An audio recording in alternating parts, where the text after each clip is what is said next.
자, 여러분 한 주 잘 보내셨지요?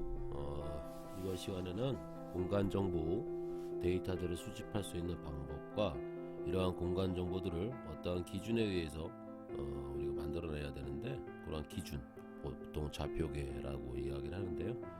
그런 좌표계에 대한 개념들을 익히는 시간을 갖도록 하겠습니다. 공간 정보 자료들을 수집하는 다양한 방법들이 존재하고 있어요. 과거에는 전통적인 이제 평판 측량이나 옛날에 뭐 각을 잴 수 있을 때 트랜시시라는 장치, 또 지금도 쓰고 있지만 높이를 재기 위한 레벨이라는 장비들을 이용을 했지만, 지금은 컴퓨터 기술의 발달, 과학 기술의 발달에 의해서 공간 정보 자료들을 얻을 수 있는 다양한 기술들이 발달이 되었습니다. 공간 데이터라는 것은 우리가 살고 있는 지구 공간상의 지형이나 또는 지구 표면상에서 존재하고 있는 다양한 지물들에 대해서 위치하고 있는 어떠한 형체나 피사체, 피조물들에 대한 지리적인 위치, 보통 우리가 좌표라고 이야기를 하겠죠. 이거는 좌표라고 얘기를 할 거고, 또 어떤 생긴 모양, 형태, 형상이나 어떤 범위를 갖는지 그런 것들을 표현하기 위해서 좀 더 연산이 좀 간단하게 하기 위해서 단순화시킨 도형에 대한 데이터로 구성이 되어 있고요. 이런 도형의 데이터들은 우리 GIS 시간에서 배웠지만 포인트, 점이나 라인이나 어떤 형태의 다각형으로 되어 있는 폴리곤의 형태들로 단순화된 도형으로서 표현을 하죠. 또한 이 지형 지물이 가지고 있는 어떤 특징들, 자연적 특징이나 사회적인 특징, 경제적인 특징 등에 대한 이런 특징들을 포함하는 특성을 나타낼 수 있는 속성 데이터로서 구성이 되어 있고요. 주로 수집하는 방법은 다음과 같습니다. 전통적으로 이루어지는 지상 측량, 또한 전반부에서 배웠던 항공사진 측량을 비롯한 사진 측량 방법, 또 후반부에서 배우게 될 위성, 인공위성 기반의 지구를 관측하는 위성인 원격 탐사, 지상에서 촬영할 수 있는 우리가 보통 토탈 스테이션이라 불리는 지상 측량에 사용되는 장치들은 단 한 점의 위치들을 측정하기 위해 사용하고 있는 것에 반면에 이 레이저 포인터가 나가는 것을 여러 개의 빗다발로 나갈 수 있게끔 구성했다 생각하면 됩니다. 그거를 라이다라고 불러요. 이러한 라이다 기술들은요, 지상에서 다양한 데이터들을 얻기 위해서 지상의 기준화 지상 라이다 장치가 있기도 하고요. 항공 사진 측량을 좀 더 벗어나서 이제 비행기에다가 지상의 높이, 지표면에 대한 높이 값들을 측정하기 위해서 항공기에 라이다를 탑재하기도 하고요. 또 지상에 있는 라이다들을 움직이는 플랫폼, 보통 자동차가 되겠죠. 자동차 같은 것 등에 포함을 시켜갖고 차량에다 탑재되어 있는 다양한 센서들, CCTV도 달 수도 있고요. GPS와 또 차량이 움직일 때마다 흔들리는 것에 대한 값들을 보정하기 위해서 관성 항법 장치라 불리는 INS 장치, 이런 것들을 탑재한 모바일 매핑 시스템이라고 불리는 MMS라는 장치에 의한 지상 라이다, 무버블 라이다도 있고 항공 라이다도 있고, 또 레이저는 물을 투과하지 못하는데요. 이 물을 투과할 수 있게끔 되는 원리를 이용을 해서 해양의 수심을 측정할 수 있는 장치까지도 만들어졌습니다. 그걸 슐스 시스템이라고 그러고요. 슐스라고 불리는 이런 라이다 시스템도 요즘 각광받고 있고 가장 많이 쓰이고 있습니다. 이런 라이다 시스템들이 또 4차 산업과 더불어서 중요한 것 중에 하나는요, 지난 시간에 잠깐 여러분들 봤지만 국토교통부가 신성장 동력 산업으로서 주장하고 있는 것 중에 하나인 무인 자율주행차가 주행하기 위해서는 어떠한 도로에 대한 데이터들을 정확하게 디지털화 시키고, 도로에서 나타날 수 있는 방해되는 물건들이 있을 때 그것들을 디텍션, 즉 검출해서 운전에 방해가 되지 않게끔 연산을 통해 갖고 학습을 시킨 다음에 무인 자율주행차가 주행할 수 있는 기본적인 알고리즘들을 디자인해야 되는데요. 요럴 때 필요로 하는 게 또 이제 라이다 시스템들을 탑재를 시킵니다. 그래서 우리가 이제 정밀 도로 지도라고 하는 놈들, 그런 것들을 구축을 해가지고 일단 기본적으로 무인 자율주행차가 운행하기 위해서 기본이 되는 도로 데이터들에 대한 부분들을 탑재를 시키고, 이 데이터 내에 방해되는 요소가 검출이 되었을 때 스스로가 제어하거나 피할 수 있는 그런 기능들을 좀 탑재할 수 있게끔 하는데요. 그때도 요즘에 라이다 기술이 많이 쓰입니다. 또한 이런 부분들은 우리가 도형 데이터들을 얻기 위한 기술들이고요. 또는 이제 속성 데이터들을 얻기 위해서 직접 가봐야 되겠죠. 가서 우리가 현지 조사를 통해서 이것이 실제로 관측했던 데이터가 뭐 집이다, 뭐 건물이다, 공공시설이다 등등에 대한 내용들을 정확하게 파악할 수 있어야 되겠고요. 또 그 건물들을 지었을 때 각종 준공 서류들과 준공 문서, 설계 도서들이 있을 거예요. 그런 부분들을 좀 만들어야 되고, 또 요즘에는 이제 기존에 만들어진 건데 뭐 설계 도면이 없어. 공장을 만들어 놓은 건데 오래돼서 설계 도면이 없어요. 그럼 어떻게 해요? 라이다 기술 같은 것들을 이용을 해서 설계 도면을 거꾸로 만들어냅니다. 거꾸로 만들어내는 걸 역설계라고 해요. 역설계. 역설계에서도 많이 사용이 되고 있고요. 또 지도 같은 것들, 기존에 있는 지도 데이터들을 스캐닝하거나 또 팩터라이징 같은 기술들을 이용을 해서 우리가 필요로 하는 자료들을 만들어내는데, 이런 것들이 공간 데이터들을 수집할 수 있는 다양한 방법이라고 할 수 있겠습니다. 이러한 공간 데이터들 수집하는 방법을 하나씩 상세하게, 뭐 너무 디테일하게 가지 않겠지만 여러분들 수준에서, 학부생 수준에서 맞춰서 좀 간단하게 한번 점검해 보도록 하겠습니다. 일단 도형에 대한 자료들은 위치, 아까 얘기했던 좌표죠. 도형의 모양이라든지 또는 저기 뭐 이미지 있죠. 우리가 레스터 데이터라는 부분들, 요것들을 취득하는 방법인데요. 먼저 크게 두 가지로 대별이 될 겁니다. 기존의 자료를 이용하겠느냐, 또는 새로운 자료를 취득하겠느냐. 에 따라서 크게 두 가지로 구분이 되겠죠. 기존의 자료를 활용하는 방법은요, 기존에 만들어 놓은 지도가 있겠습니다. 그죠? 국가 기본도라 불리는 지도, 또는 삼각점 같은 경우를 조사한 조사 서류, 삼각점 점의 조서라거나 줄여서 조서라고도 하고요. 또는 기존에 촬영된 이미지 있죠. 과거에 촬영된 항공사진 등을 이용을 해서 자료를 취득하게 됩니다. 기존 자료를 이용하는 경우에는 가장 큰 장점으로서는 자료 취득하는 데 일단 빠르죠. 이미 있는 데이터들이니까 빠르고요. 빠르고 새롭게 데이터들을 취득해야 되게끔 사람이나 장비가 움직여야 될 필요가 없으니까 아무래도 경제적이고요. 대신 자료의 최신화가 안 되어 있겠죠. 옛날에 만들어 놓은 자료이기 때문에 자료의 갱신도가 좀 떨어지게 됩니다. 취득하는 방법은 기존의 지도 같은 경우를, 뭐 종이 지도 같은 경우를 스캐닝을 하거나, 또는 스캐닝된 데이터들을 이용을 해서 일일이 좌표들을 부여하기 위해서 디지타이저라고 불리는 장치에다가 걸어 놓고 벡터라이징 해주는 작업을 하기 위해서 디지타이징이라는 작업들을 합니다. 디지타이징하고 또는 벡터화 시키는 데이터들, 또 레스터 데이터들을 좀 더 벡터화 시킬 수 있게끔 해주는 작업들, 픽셀로 이루어져 있는 놈들을 벡터화 시키는 거죠. 자, 두 번째는 새로운 자료 취득 방법인데요. 기존 자료를 활용하는 것보다는 거기에서 딸려있는 단점이 여기서 장점이 되겠죠. 일단 자료의 갱신도, 또한 최신 기술을 활용하기 때문에 정확도가 많이 기존보다는 좋아지겠죠. 향상되겠죠. 단점은 앞서 기존 자료를 활용하는 거의 장점이 여기서 단점으로 될 겁니다. 일단 자료 취득에 있어서 비용이 소모가 되니까요. 경제성이 좀 떨어질 거고요. 또 새로운 공간 자료들을 얻어야 되기 때문에요.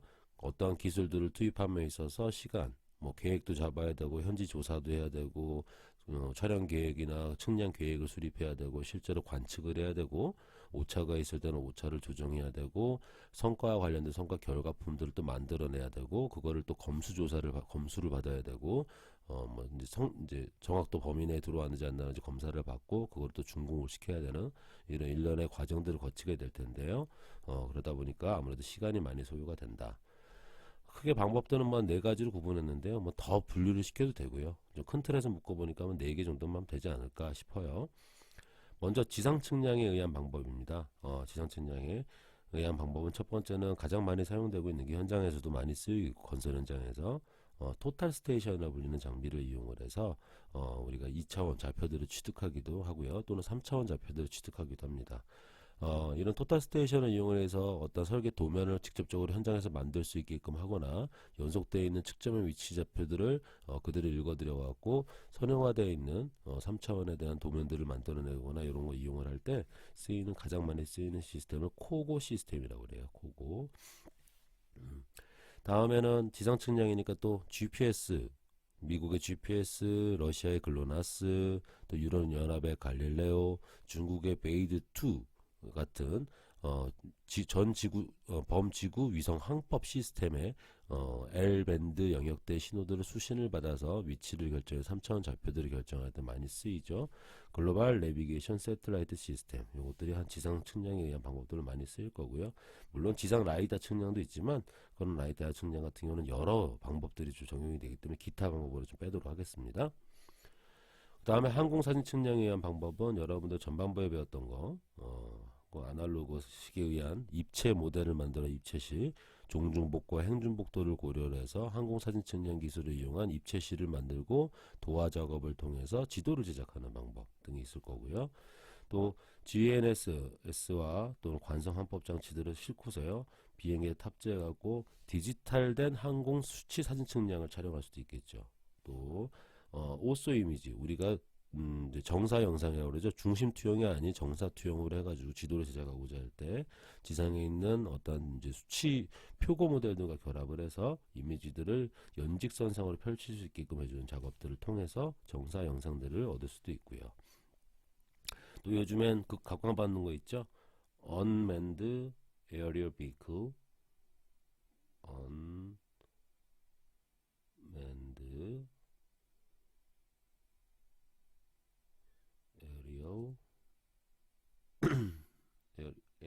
Aerial Vehicle, 무인 항공기계예요. 무인 항공기. 줄여서 UAV라고 부르고요. 보통 드론보다는 공식적인 명칭은 UAV라고 부릅니다. 그래서 이런 무인 항공기 또는 드론을 이용을 해서 국소 지역에 바로바로 신속하게 촬영을 통해 갖고 바로바로 그 지역에 대한 3차원 공간 정보 자료들을 구축하거나 2차원 공간 자료들을 구축하고자 할 때 많이 적용이 되고 있습니다. 또 원격 탐사, 내가 뭐 이제 좀 이따가 다시 여러분 다음 챕터에서 배우시겠지만 피사체에 접근하지도 않고도 거기서 뿜어져 나오는 에너지, 전자기파 에너지 스펙트럼을 이용을 해서 반사나 또는 방사되는 에너지들을 스캐닝을 해가지고 인공위성에 탑재되어 있는 스캐너를 이용을 해서 고해상도, 하이 레졸루션이라고 그러죠. 높은 해상도의 위성 영상들을 이용을 해서 공간 정보 자료들을 취득하기 위한 기술도 많이 적용이 되고 있고요. 또 다른 방법은 기타 이제 라이다 측량 방법들, 아까 말씀드린 것처럼 지상 라이다 또는 모바일 매핑 시스템이라고 해서 줄여서 MMS라고 그래요. 이제 달리고 있는 이제 자동차에다가 이런 라이다 시스템과 CCTV를 수치 사진 측량을 위한 CCTV를 설치하고 GPS, INS 관성화법 장치와 위치를 좀 측정하기 위한 관측하는 지점의 위치를 알아야 되겠죠. 그런 것도 관측하기 위한 GPS 시스템들을 탑재해서 3차원으로 공간 정보 자료들을 구축하기 위해 사용되는 모바일 매핑 시스템. 보통 여러분들 로드뷰 서비스나 다음에 뭐 이제 스트리트뷰 구글에 이런 서비스들이 MMS에 의해서 취득이 된다 생각하시면 됩니다. 또 무인 비행선 시스템들도 있고요. 기타 또 요즘에 보면은 수중 드론이라는 게 또 대두가 돼요. 수중 드론 지금 나오기 시작하는데 수중 드론에 의해서 조금 어두울 땐 못 촬영이 어렵지만 뭐 공간 정보 자료들을 이제 해저에 대한 공간 자료들을 구축을 할 때는 보통 우리가 다양한 해저 관측 장비들을 사용하게 되는데요. 뭐 사이드 스캔 소나라고 해서 이미지를 좀 얻든지 또는 뭐 싱글 빔이나 멀티 빔 에코 사운더라 불리는 걸 이용을 해서 지하의 수심들을 해저의 수심들을 관측할 수 있는 장치들이 있는데요. 뭐 나중에 조금 진보되면 수중 드론이 그 역할을 담당하지 않을까 싶습니다. 아마 멀지 않은 시간 내에 이 수중 드론이 이제 보편화되기 시작하면 아마 이제 개인용 잠수함 같은 것들, 관광용 잠수함들도 이제 개발돼서 보급이 되지 않을까 싶어요. 다음에 속성 자료를 취득하기 위한 방법에는 각종 서류라든지 보고서, 또 기관에서 구축해놓은 여러 다양한 전산망들에 담아져 있는 데이터베이스를 이용을 해서 활용들을 통해 갖고 공간 데이터를 수집하고 있습니다. 일단은 기존 자료를 활용하는 방법들은요, 크게 벡터화되어 있는 데이터와 레스터화되어 있는 데이터들을 이용할 텐데요. 벡터화 데이터에 있는 데이터들은 디지타이저라는 장비를 이용해서 디지타이징이라는 작업을 해요. 그래서 도형 요소들을 저장을 하고 위상관계 기억나시죠? GIS에서 토폴로지라 불리는 거 다시 한번 리뷰하겠습니다. 위상관계란 도형 자료에서 지리적으로 객체 간에 존재하는 공간적인 상호관계, 뭐 저번에 되겠지만 인접했다, 연결이 되어 있다, 근접했다, 뭐 포함이 되어 있다, 이런 등등에 대한 특징들을 서로 연결시키죠. 그것들을 바탕으로 해서 일정 조건들을 요구했을 때 쿼리를 던지게 되면 그 쿼리에 만족하게끔 하는 지역이나 조건들에 대한 컨디션에 대한 부분들을 검색을 관해서 분석이 될 수 있게끔 해주는, 그것들을 가능하게 해주는 게 이 위상 관계를 정립했기 때문입니다. 그죠?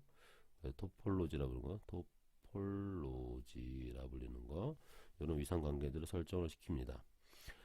레스터 자료 같은 경우는요, 뭐 스캐너로 일단 스캐닝을 하겠죠. 스캐너로 스캔하면 최소 구성 요소인 영상소 또는 픽셀 또는 화소라고 얘기하죠. 화소라고도 얘기하고, 이런 도형 요소로서 저장이 되고요. 요것을 벡터라이징 시키면은 우리가 앞서 봤던 벡터 자료가 간단하게 위상 관계를 설정할 수 있는 것처럼 여기서 편집을 통해서 위상 관계를 다시 설정해주면 우리가 기존 자료들을 공간 자료로서 활용할 수 있는 기반 데이터로서 만들어낼 수가 있습니다. 지금 오른쪽에 보는 것처럼 스캐너 A0 사이즈 스캐너인데요. 이런 대형 스캐너들을 이용을 해서 레스터 자료들을 생성을 하고요. 스캐너를 이용을 해서 만들어낸 것들을 이용하면 우리가 이제 이 스캐닝을 통해서 그림이 되는 거죠. 쉽게 해서 사진 파일이 되는 거고, 그림이나 지도가 되는, 그림이나 사진이 되는 거고요. 이거를 구성하는 영상소 또는 화소, 픽셀 단위의 그리드라고 하면 네모나게 박스 쳐 있는 거라고 그랬죠. 이렇게 그리드 되어 있는 거. 그래서 그리드 되어 있는 하나의 셀 형태들로 최소 단위를 이룰 수 있게끔 격자 단위의 형태들로서 데이터가 저장이 될 겁니다. 디지타이징은 이렇게 디지타이저라 불리는 장치를 이용을 해서요, 벡터 자료를 만들어내는데, 일단 아무래도 사람이 수작업을 다 이 종이 지도의 라인을 따라가면서 일일이 그려야 되기 때문에 스캐닝에 비해서 상당히 시간은 느리고요. 대신 경제성은 디지타이징이 훨씬 양호합니다. 왜냐하면 벡터라이징을 해서 이제 레스터 데이터를 읽어내면 그게 맞는지 안 맞는지 틀리는지를 확인하기 위해서 되게 오랜 시간이 걸리거든요. 그리고 작업들을 많이 해야 되고 그렇기 때문에 인건비가 많이 소요가 돼요. 근데 그거에 비해 디지타이징은 검수 절차는 당연히 걸치긴 하겠지만 전문가 입장에서 쭉 벡터라이징을 해서 따라서 그리기 때문에요, 숙련도가 높은 사람이 하는 경우에는 큰 오류가 없는 경우에 아주 높은 정도의 빠른 속도로 데이터들이 구축이 가능하기 때문에 그렇게 좋습니다. 정확도는 당연히 디지타이징이 좋고요. 일단 자료의 전환 없이 바로 사용 가능하다. 즉 이런 종이 지도를 가지고서 우리가 이런 벡터라이저를 디지타이저를 위해서 디지타이징을 하게 되면은요, 말 그대로 바로 그냥 캐드 형태들의 포맷으로 저장이 되는 거예요. 그래서 상당히 좋은 효과들을 가지고 있겠고요. 또 이 두 가지의 방법을 섞는 스캐닝과 디지타이징하는 방법을 하이브리드 방법이라고도 합니다. 디지타이저에 의한 수동적으로 데이터를 입력할 때는요, 지도를 디지타이저에다 설치를 하고요, 원하는 점이나 속성들을 수동으로 입력하게 됩니다. 그 다음 스캐너에 의해서 자동 또는 반자동으로 데이터들을 입력하는 것은 지도를 스캐너로 레스터 데이터로 먼저 읽어드린 다음에요, 소프트웨어가 있어요. 뭐 옛날에 제가 이제 대학원 다닐 때 같은 경우에는 한글 아름이라는 게 있어서, 뭐 옛날 60년대 70년대 때 만들어진 문서들을 그때 뭐 한글 파일, 한글이라는 워드 프로세서가 없었으니까요, 뭐 과거에 쓰던 타이핑 됐던 데이터들을 읽어들여서 스캐닝을 읽어들여서 그것들 한글 워드로 쓸 수 있게끔 변환해주는, 즉 우리 한글로 된 이제 그 뭐야 기존의 종이상에 찍혀 있는 그런 것들을 읽어서 한글의 기본적인 원리들을 이용을 해서 읽어드릴 수 있게끔 해주는 그런 소프트웨어가 있었어요. 한글 아름이라는 소프트웨어. 지금도 있는지 모르겠네요. 이런 것들을 이용을 해서 우리 글씨로 변환하는 것처럼 이런 지도들을 스캐너로 읽어놓은 것들을 읽어들여서 점이나 선이나 면이나 기호 등을 자동으로 또는 반자동으로 입력할 수 있게끔 해주는 그런 소프트웨어들을 이용을 해서 레스터 데이터들을 이렇게 벡터 데이터와 같이 만들어서 이용할 수 있게끔 해주는 방법들이 또 있습니다. 지금까지 기존 자료들에 대한 방법이었고요. 지금부터는 신규 자료들을 취득하는 다양한 방법들을 보도록 하겠습니다. 먼저 첫 번째 지상 측량이고요. 먼저 전자평판 측량이라는 거, 지금도 현재 LX 공사라 불리는 한국국토정보공사에서 주력으로 쓰고 있죠. 위치를 결정하기 위한 이점 위치죠. 이 토탈 스테이션과 이렇게 펜 형태로 써서 도면을 시킬 수 있는 캐드, 바로 캐드 상의 도면으로 만들어져요. 관측하면 연결이 돼가지고 연동이 돼서 이걸 펜 컴퓨터라고 합니다. 이 펜 컴퓨터 서로 조합을 해서요. 대상이 되는 측량 대상물에 대한 좌표나 거리, 각도 등을 이 토탈 스테이션을 이용해서 측정을 하면요. 이 현장에서 측정된 데이터가 바로 펜 컴퓨터에 포함되어 있는 전자 야장에다가 기록이 되거나 또는 펜 컴퓨터 아니면 또 PDA 있죠. PDA 같은 경우에 들고서 이렇게 현장 캐드에 이렇게 PDA 같은 거 있어요. 캐드에다 바로 입력해서 얘들을 이제 펜컴퓨터 연동을 시킬 수도 있고요. 또는 펜컴퓨터에 직접 입력을 해서 디지털 형식으로 지형도, 즉 지도를 편집하거나 출력할 수 있게끔 해주는 게 전자평판 측량입니다. 그 다음에 GNS 측량 같은 경우는 요즘에는 후처리 측량을 잘 안 하죠. 실시간으로 좀 많이 하고요. 지금 현재 이용하고 있는 것 중에 실시간 측량 방법은 지난 학기 때 여러분들 들었지만 우리 국가에서 국토지리정보원에서 보정 정보들을 송출해 주잖아요. 이제는요. 상시관측소를 통해서. 그래서 가상 기준점 방식 또는 네트워크 RTK 방식 중에 하나인 FKP 면보정 개수 방식이라고 하는 FKP 측량 방법 등을 이용을 해서 휴대용 컴퓨터나 전자야장 이런 것들 가지고 있죠. 여기 옆에 다 PDA가 다 달려 있습니다. 보통 여기 PDA들이. 그래서 컨트롤러 등을 이용해서 측정을 하고요. 내가 관측하고자 하는 좌표를 3차원으로 알고 싶어하는 점에다가 연직으로 쭉 세워놓으면 안테나를 세워놓으면 3차원의 위치들을 측정할 수 있게끔 해주고 있습니다. 보통은 이렇게 내가 관측하고 있는 지상에 어느 점이 있잖아요. 점이 있을 때 내가 측량 장비들을 이렇게 연직으로 세워야 됩니다. 연직으로 세워야 되는데 이걸 우리가 정준 한다고 그랬죠. 정준, 구심 이렇게 잘 잡아야 되는데요. 내가 이렇게 관측해야 되는 점이 있을 때 장비가 이렇게 세울 수도 있잖아. 봉을 이렇게 삐뚤게 세울 수도 있잖아요. 그죠? 삐뚤어지게 세울 수도 있잖아요. 그죠? 요즘 얼마나 좋아졌냐면 요 밑에만 정확하게 그 점에다 놔두면 이 삐뚤어진 각도를 계산해서 얘를 좌표를 이렇게 해서 이렇게 연직으로 보정해주는 GPS 장비도 나왔어요. 제가 계산 연산을 해버립니다. 기울어져 있는 각도와 높이들을 이용을 해서요. 그래서 아주 좋은 시설이 좀 많이 장비들이 만들어져 있고요. 대신 많이 가격이 비싸죠. 다음에 모바일 매핑 시스템이나 차량 매핑 시스템, 차량에다가 디지털 카메라, 카메라 달고요. 카메라 달고 GNSS, 위치 측정할 수 있는 B, 그다음 관성 항법 장치들을 달고요. 그다음에 안에 내부에는 컴퓨터를 탑재합니다. 차량 안에다 컴퓨터를 탑재해서 그냥 달리는 거예요. 쉽게 달리면서 디지털 이미지들을 취득을 하고요. 그다음에 이 라이다 같은 것도 전피도 실어서요. 라이다들이 쭉쭉쭉 빛을 뿌립니다. 쭉쭉쭉 뿌려서 스캐닝을 해요. 스캐닝해서 3차원으로 좌표들을 동시에 얻으면서 이미지도 함께 취득하게끔 해줘서 컴퓨터에 데이터들을 입력할 수 있게끔 해주는 이런 장치들을 차량 매핑 시스템 또는 영어로는 모바일 매핑 시스템, 줄여서 MMS라고 합니다. 토탈 스테이션을 잠깐 더 보도록 할게요. 토탈 스테이션에 의해서 현장을 관측하거나 3차원 측량을 할 때 사용되는 장치들인데 보통 광파를 이용하잖아요. 우리가 레이저 빛이 나가는 거, 음파, 광파, 2학년 때 뭐 음파 측정기랑 광파 측정기, 텔레로메타 이런 것도 많이 배웠을 텐데 광파 거리 측정기에 의한 거리 측정, 광파로 거리를 측정하는 거, 광파 거리가 빛이 나서 거리만 잴 수 있는 거죠. L만 잴 수 있는 거고, 디지털 데오도라이트 해서 각을 잴 수 있는 거. 그러니까 트랜시시 한번 진화해서 데오도라이트가 되고요. 그 데오도라이트가 전자식으로 바뀌면서 디지털 데오도라이트가 돼요. 그래서 각을 잴 수 있죠. 우리가 여러분들 2학년 때 많이 배웠지만 여기 어느 특정 지점과 특정 지점의 거리를 재고 어디 기준으로부터 여기까지 이르는 각만 재면 이 지점에서는 좌표들을 유도해낼 수 있잖아요. 그죠? 구할 수 있는 것처럼 거리와 각만 알고 있으면 평면 위치를 결정할 수 있기 때문에 요것들을 따로따로 내는 장비들을 하나로 합치자는 거지.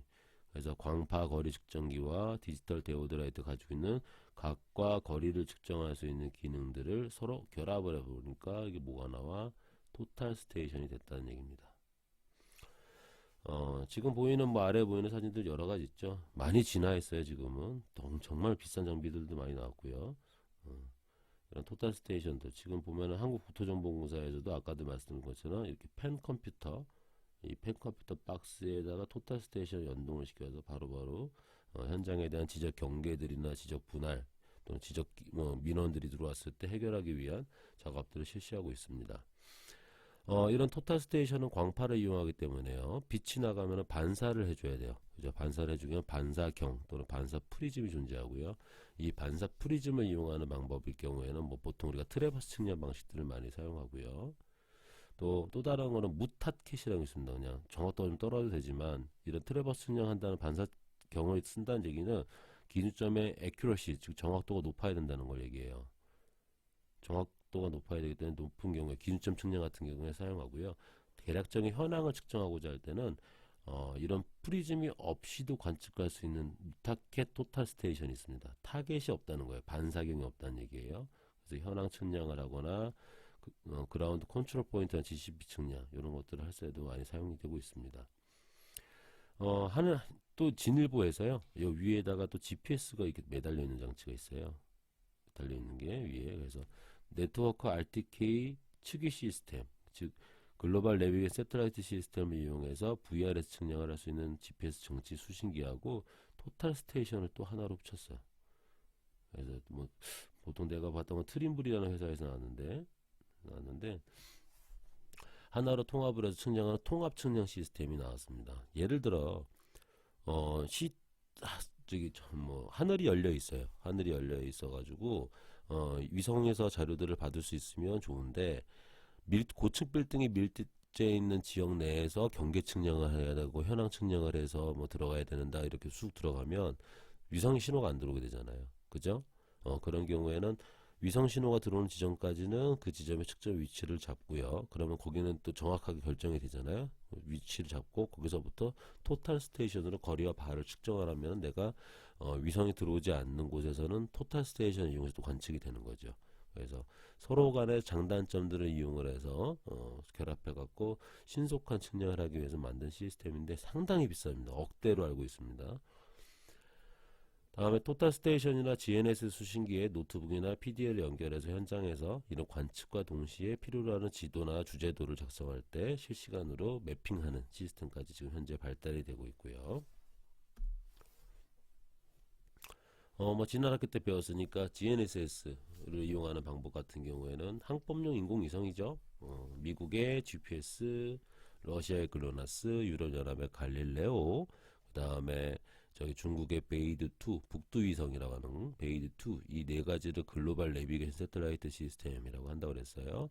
또 뭐 인도도 IRNSS, 뭐 일본의 QGISS 뭐 이런 것들은 리저널 지역적인 거니까 RNSS라고 그랬고, 그래서 이런 항법용 인공위성을 이용을 해서 정확한 위치를 알고 있는 위성에서부터 송신된 L밴드의 주파수를 받아서요. 내가 수신하고자 하는 수신기까지 저기 위성이 있을 거 아니에요. 위성에서 신호가 쭉 들어올 텐데 몇 개가 필요하다고 그랬어요? 위치 잡으려면 4개가 필요하다고 그랬지? 그래서 얘의 위치의 3차원 좌표를 결정하기 위해서 사용하는 측량이고, 과거에는 이렇게 이제 뭐 삼각점이에요. 이게 지금 보면은 이 삼각점 같은데 산꼭대기에 있는 곳에다 올려놓고 이제 여기서 기준국의 역할을 해주고 스태틱 측량을 해서 나중에 후처리용으로 하기 위한 측량을 하거나 또는 여기 이제 기준점에서부터 뭐 이제 5차원들을 계산을 해서 무선 모뎀으로 이렇게 해서 쭉 써주는 과거의 RTK 측량 같은 것도 유행했었습니다. 그러다 그 정보들을 국가에서 해주면 되잖아요. 그래서 나라에서 좀 세게 해주면서 기준점들이 여러 군데 설치하면 비용이 많이 드니까 그걸 수학적으로 해결할 수 있는 방법을 만들었던 게 네트워크를 형성해서 가상의 기준점을 만드는 VRS라는 방법이 만들어진 거고요.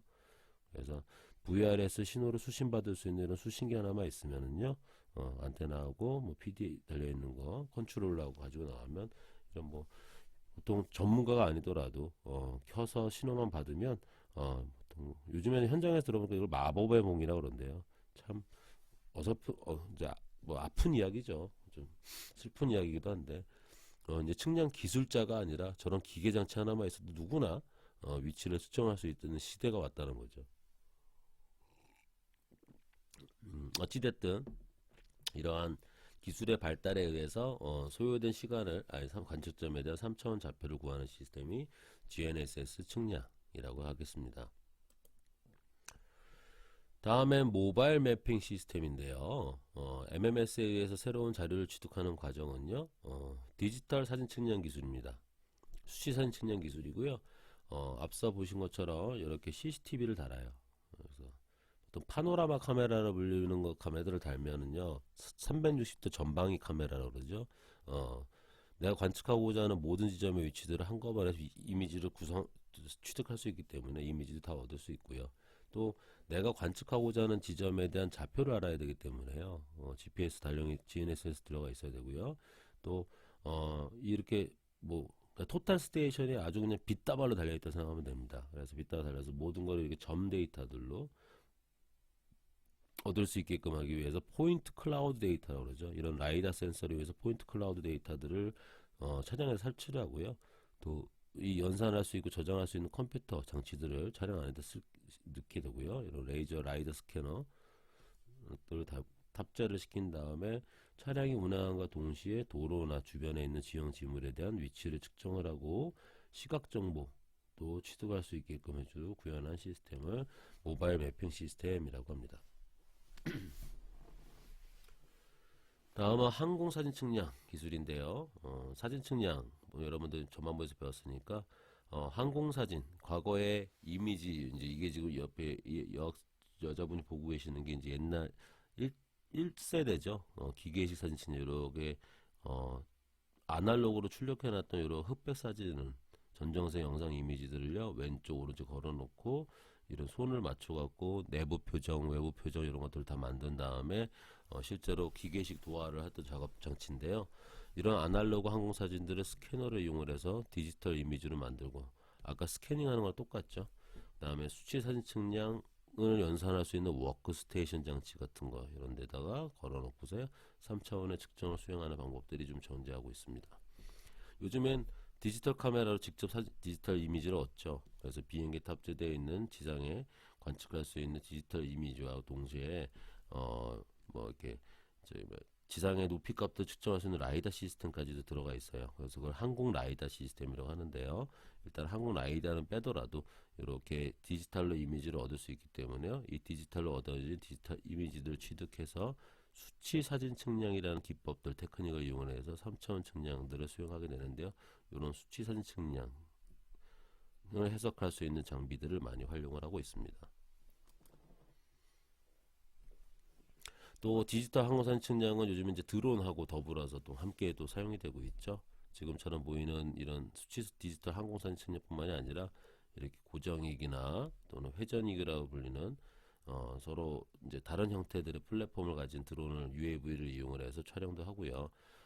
고정익 같은 경우는 회전익보다 비행이나 조정이 안정적이나 착륙을 위한 공간이 필요하다는 게 단점이고요. 회전익은 이착륙에 대한 공간적 제약이 적죠. 아무래도 근데 기상이나 아무래도 무게가 기체가 무거워서 배터리 소모가 빠른 단점을 좀 가지고 있습니다. 그래서 요즘 국토지리정보원에서는 이렇게 항공사진 촬영들을 실감 정사 영상들을 만들기 위해서 이렇게 만들거나 또는 3차원 가시화 해주기 위한 이런 모델들을 만들기 위해서 일정한 중복도, 뭐 종중복도, 행중복도를 고려해서 교차해서 항공사진을 촬영을 하고요. 또는 항공 레이저 측량 해서 지표면의 높이값을 정밀하게 추출하기 위해서 항공기에다가 아까 라이다라는 장치를 부착을 해서 지형을 스캐닝을 하고요. 3차원 지형 데이터들을 얻어서 수치 표고 모형들을 바로 얻게끔 해주는 장비들을 이제 구현하기도 하고요. 이런 항공 레이저 측량을 통해서 우리가 이렇게 3차원 지형들을 얻게 되면은요, 어떤 구조물에 대한 실제 모습과 같은 것들을 또 옆에서 측면에서 얻어서요, 실제로 3차원 가시화 모드들을 제작하는 데 활용을 하고도 있고요. 또 실감 정사 영상들을 얻기 위해서 지형 및 건물의 어떤 편의 부분들을 또는 그림자 영역들을 좀 제거를 하고 나서 이렇게 실감 정상 영상 우리가 진짜 위에서 보는 것처럼 만들기도 하고요. 이 데이터들을 아까 항공 레이저 측량에서 얻은 수치 표고 모형과 결합을 시키고서 회색된 부분들 여기 그림자 영역이 있는 거 있죠. 이런 거 지워서 편집하기도 하고요. 또는 자동 영상 매칭 이런 것들을 이용해서 이런 건물들을 측면에서 3차원 수치 표고 모형들과 3차원 건물 모델 데이터들을 이용을 해서 이렇게 지상에서 촬영되어 있는 데이터랑 육상 이제 공중에서 촬영되어 있는 이런 라이다 데이터들을 이용해서 포인트 클라우드 데이터들을 포인트 클라우딩을 생성하고 3차원의 모델들을 제작을 한 다음에 실제로 실감 정사 영상 이미지하고 수치 표고 모형 3차원 가시화 모델을 이용해서 3차원 공간 정보들을 구축하는 단계까지 지금 진행이 되고 있습니다. 다음은 원격 탐사예요. 원격 탐사는 인공위성에 이렇게 탑재되어 있는 것에 광학 센서가 있습니다. 광학 센서. 그냥 쉽게 얘기해서 스캐너예요. 스캐너인데 이런 광학 센서에 다중밴드 영상. 그래서 나중에 배우시겠지만 스캐너가 우리 눈에 보이는 가시광선 영역뿐만이 아니라 우리 이번 학기 전반부에서 배운 거죠. 전자기파 스펙트럼 있죠? 우리 눈에 보이는 가시광선, 비주얼 라이트, 비지블 라이트 쪽 영역 말고 뭐 근적에부터 해서 쭉 스펙트럼이 되게 길잖아요. 그것들을 취득할 수 있는 우리 눈에 보이지 않지만 취득할 수 있는 다양한 센서들을 달아요. 그걸 다중밴드 센서라고 그러는데요. 그런 밴드 센서들을 스캐너를 달아서 뭐 지형도를 제작한다거나 또는 열 적외선 센서를 이용해서 어떤 온도가 어떻게 분포가 되어 있는지 이런 온도 분포들을 얻는다든지 레이더 등의 능동형 센서들을 이용해서 빙산이나 파도에 의해서 바다 풍이 어떻게 움직이는지 또 레이더 간섭계라고 불리는 인터페로메트리라고 불리는 직접 능동형 센서들을 쏴서 레이더를 쏘는 거죠. 그래서 지형의 표고 자료들을 얻을 수 있게끔도 되어 있고요. 되게 다양한 부분에 많이 활용이 되고 있는데요. 뭐 대기가 얼마나 오염이 되고 있는지 얼마 전에 한번 뉴스 나왔죠. 우리 천리안 EB 위성 같은 경우가 중국에서 미세먼지가 우리나라 접근하고 있는 것들을 관측을 처음을 했죠. 그다음에 해양의 뭐 풍량, 뭐 기름 유조선 깨졌을 때 기름이 얼마나 빨리 옮겨지는지 이동하는지 그런 부분들 해양 표면의 온도, 적조가 생겼을 때 얼마, 해수면 변동이 얼마, 해저 지형이 얼마 돼 있는 거, 얕은 바다 때, 또 쓰나미가 왔을 때 이게 어디까지 들어갈 거니까 여기에 대한 뭐 위치들을 얼마나 지형 자료들을 이용해서 어디까지 피해를 볼 건지 그런 부분들, 해안선의 변화라든지 생태계, 양식장 관리 이런 것들들, 또 토지 피복에 대한 변화들, 어디가 뭐 아스팔트 덮였고 콘크리트로 덮였고 어디는 숲이 올라가 있고 뭐 화렵수는 얼마고 심엽수는 얼마고 이런 분석들을 해서 환경 분석들 하고 싶을 때 많이 이용들을 하죠. 원격 탐사를 정의를 한번 내려보면요 다음과 같습니다. 대상물을 물리적으로 직접 접촉하지 않고서 항공기나 인공위성이라는 플랫폼에 탑재되어 있는 센서, 아까도 봤지만 다중밴드 센서 또는 멀티 스펙트럴 센서라고 영어로도 해요. 이런 센서를 이용해서 인간 활동에 미치는 모든 영역에 대해 대상물이 반사하거나 또는 스스로 방사하고 있는 전자기 복사 에너지, 즉 전자기파 스펙트럼이고요. 요것들을 측정해서 해석하는 학문을 원격 탐사라고 합니다. 최근에는 고해상도 위성 영상들이 출현을 했어요. 그래서 되게 높은 정확도의 위성들이 지금 고해상도라는 건 이 하나가 이제 이미지가 찍히잖아요. 이렇게 최소 단위인 픽셀이 있을 때 이 픽셀이 보여주고 있는 최소한의 해상도라고 보시면 됩니다. 이게 되게 상당히 너무 좋아져서 기존의 지도 제작이나 GIS-DB 구축에 앞서 봤던 다양한 공간정보 구축 기술들이 쓰이고 있는데 더 넓은 지역을 아주 손쉽게 높은 정확도로 취득이 가능하기 때문에 요즘도 많이 인공위성을 이용한 데이터들의 공간정보 구축에 되게 활용도가 되게 많이 높아지고 있습니다.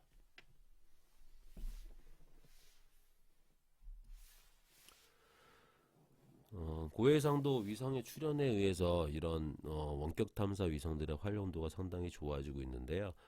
제일 처음으로 일단은 지금에 비해서는 참 떨어지지만 제일 처음으로 고해상도라는 이미지를 얻기 위해서 띄웠던 위성이요. 최초의 원격 탐사 위성은 미국에서 쏘아 올려온 랜드셋이라는 랜셋 위성인데 그거는 일단 환경을 탐사하거나 지구를 관측하기 위한 목적이었고요. 광범위한 범위를 실제로는 약간 지도를 제작해 볼 수 있을까? 라는 그 정도까지 해보기 위해서 띄워놨던 게 프랑스의 스팟이라는 위성에 탑재되어 있는 센서 중에서 하나인 하이 레졸루션 비지블이라는 HRV 센서가 있습니다. 그 HRV 센서를 이용을 해서 고해상도의 위성 영상을 취득하기 시작한 게 시초입니다. 그래서 그걸 지도 제작에 아마 활용을 했던 것 같고요. 왼쪽에 보이신 게 지금 아래쪽에서 왼쪽 보이는 그림이 스팟이라는 위성이고요. 오른쪽이 그 스팟에 탑재되어 있는 HRV라는 센서를 이용해서 취득한 위성의 이미지입니다. 그래서 요것들을 이용해서 지도 제작을 활용하기 시작한 게 첫 시도였고, 이후 이 높은 고도에서 넓은 지역을 높은 해상도를 얻을 수 있는 광학 센서가 점점 더 좋아질 거 아니에요.